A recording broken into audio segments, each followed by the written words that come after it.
I could see how quickly things were changing. I lived on Miami Beach for a while. I was experiencing sunny day flooding.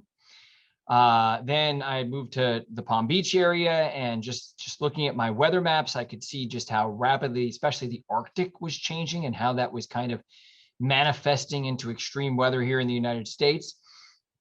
And I also put two and two together that the national media was not covering climate change. And I was in a very unique position, I think. I was married, but no children.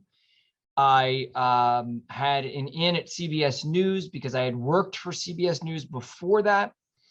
And my wife was interested in moving to New York City. So everything, all the stars aligned. And I decided, you know what, we're going to take a leap of faith. I'm going to leave my job and my salary. Me and my wife are going to go to New York with no prospect of work.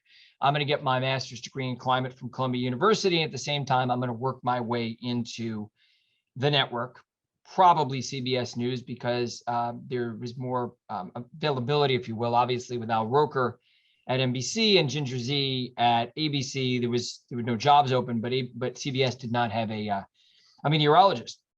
So I worked my way in. I showed them the value of doing both weather and also of being on top of climate, being at the forefront of climate. And I was able to convince them that it was worthwhile and it was worthy. And I was able to sign a contract and work at CBS News for a few years, kind of on the cutting edge, trying to not only get the messages out to viewers that watch CBS News, but also light a fire under the other networks. Because once one network is covering something, the other networks play catch up.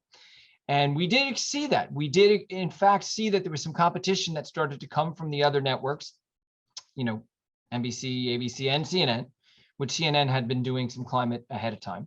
Obviously, PBS does a great job at climate. And it really, I think, helped to grease the wheels, if you will. It's been difficult over the past several years for local meteorologists to talk about climate change because it was a topic that has become, unfortunately, I don't know why, so politicized.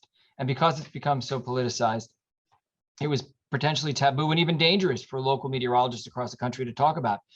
So the idea of going to the network at CBS News, doing climate change on a national, for a national audience like that, the idea was to try to provide cover for the local meteorologists who then could see it being done at the national level, and that would make it easier for them to do it at the local level.